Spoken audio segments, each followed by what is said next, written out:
বন্ধুরা, আজ সকাল সকাল আমি মাশরুম মানে ব্যাঙের ছাতা বলে আমরা যেটা জানি সেটা আজকে রান্না করতে আমি বসে পড়লাম। আর এই মাশরুম বা ব্যাঙের ছাতা রান্না করার জন্য এখানে আমি নিয়ে নিয়েছি মাশরুম। এবার এটাকে এরমভাবে লম্বা লম্বি করে আমি কেটে নিচ্ছি। যদি দেখো এটা এরকম মোটা হয় তাহলে এখান থেকে আরেকটু সরু করে কেটে নেবে।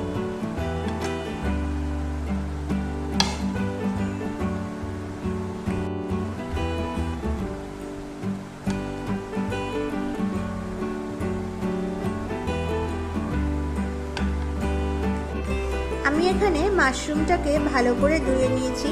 আর এবার আমি এখানে নিয়ে নিয়েছি একটা বোলের মধ্যে সামান্য পরিমাণে সর্ষের তেল আর একটু হলুদ আর একটু লাল লঙ্কার গুঁড়ো, কাশ্মীরি লাল লঙ্কার গুঁড়ো আর একটু নুন নিয়ে এবার এটাকে আমি একটু মাখিয়ে কিছুক্ষণ রেখে দেবো।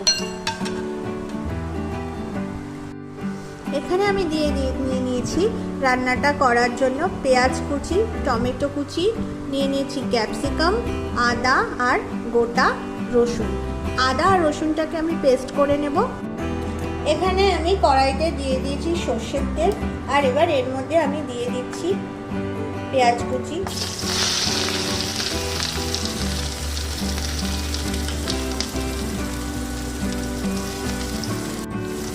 আর এর মধ্যে দিয়ে দেবো আমি টমেটো কুচি দিয়ে এবার নুন দিয়ে কিছুক্ষণ ঢাকা দিয়ে আমি রেখে দেবো এটা।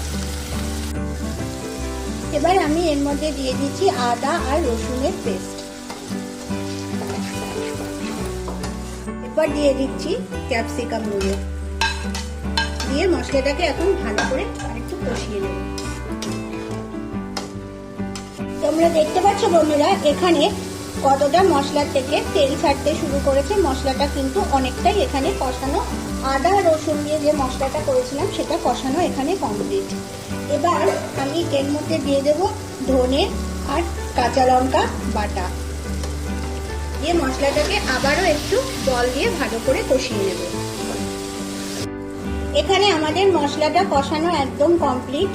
আর এবার আমি যে মাশরুমটাকে ম্যারিনেট করে রেখেছিলাম সেই ম্যারিনেট করা মাশরুমটা এবার আমি এর মধ্যে দিয়ে দিচ্ছি। দিয়ে এটাকে একটু নেড়ে নেব। এবার আমি এর মধ্যে দিয়ে দিচ্ছি সামান্য পরিমাণে শাহি গরম মশলা। ব্যাস, আমাদের রান্না আজকের মতো রেডি। এখানে আমাদের গরম গরম মাশরুম রেডি সার্ভ করার জন্য। আজ এই পর্যন্তই। আসবো নতুন একটা রেসিপি ভিডিও নিয়ে। তোমরা অবশ্যই এই রেসিপিটা একবার বাড়িতে ট্রাই করো আর আমাকে কমেন্ট করে জানাও। টাটা।